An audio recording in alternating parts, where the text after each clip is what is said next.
10:32 now is the time of year, could be a good time of the year if you're thinking about selling your home, but you got to get it ready before you put it to market. So, real estate agent Farrell Hogenauer is here with us. Hello. I think it's all about where you want to focus your attention. What should people really put the money and time into if they're going to list their home? Well, I think it all depends on how the home is when the real estate agent walks in and you know what is important to them. So the number one thing that you really want to do is declutter. Oh, yeah. So if you've got stuff all over your countertops, or if you have family pictures all over the walls, or just a personal art preference, if you have a ton of colors, declutter.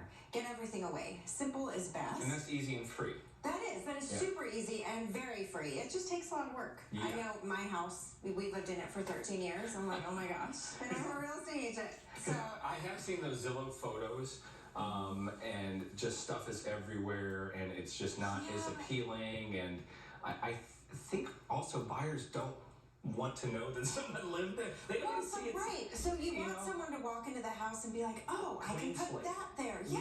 Exactly. And you want people to like really feel their energy around the house. The other thing is if you have some funky colors on the walls, like you may love blue or something, or a bright red. Well, someone else might not. So I always say clean slate. You know, if you have some holes in the walls or scratched paint, or like I said, different colors, paint the house a neutral color. And you can do that on your own too. It's best to hire a painter, but you can always kind of go about that yourself. So we talked about free and easy. When we get into money, if I'm, let's say I need a new roof versus an updated kitchen versus maybe some pipes. Right. What's the best use of my money? So here's the thing. When a buyer buys a home, they're going to have a home inspection, right? So it's best for you to have your own home inspection per se prior to listing the house, because that way you know if there are any significant problems, you can get ahead of the game before you list the house. Plus, it shows buyers that, wow, these people really paid attention to my house. They paid attention to the house, paid attention to detail, and really were focused on, you know, getting the most money for their house and taking care of it. And I feel like it's an honest line of communication. It's like, hey, we know about these problems. 100%. You know, you don't have to let them know. Well, no, you do, actually. There's a buyer disclosure. Exactly. So there is a buyer disclosure. So if they know something is wrong with the house and they don't disclose it and it comes up, like that could be a slight issue that we don't really want to have. What's the number one thing you think, or top three, that's going to help me sell the home faster?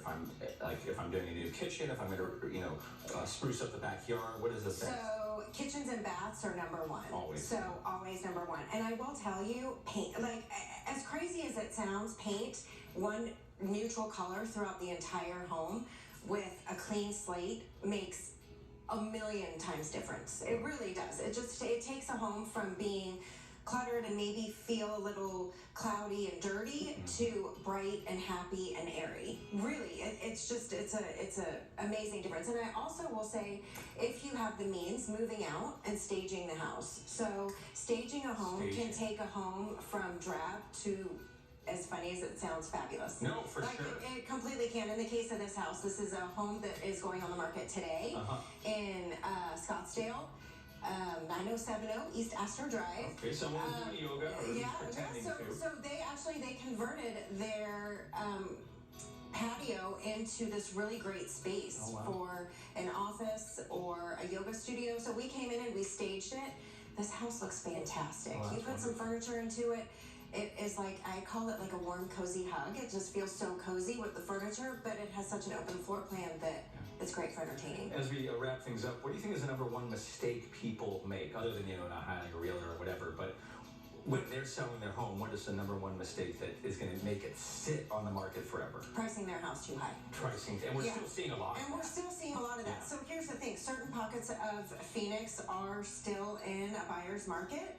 Some are in a seller's market where we're seeing multiple offers on a house. I have a coin that I phrase, if you price it well, it will sell. Don't overprice your home and don't be picky. Look at every offer that comes in and negotiate, because you never know when the next one's going to come in. Yeah, you're still seeing a lot of these $20,000 price cuts on Zillow which tells me, they went a little high and they're a little closer to reality. Like to wrap up, average days on market right now is about 88 days from the time you list your home to the time you close on it and potentially transfer the keys to somebody else. So if you can shorten that by doing those small little things of staging, painting, decluttering, and pricing it well, you're ahead of the game. There you go, price to sell. Thank you, Farrell. Thanks for having me. Tips out there. Good luck if you are selling your home. Still ahead, more travel trends in 20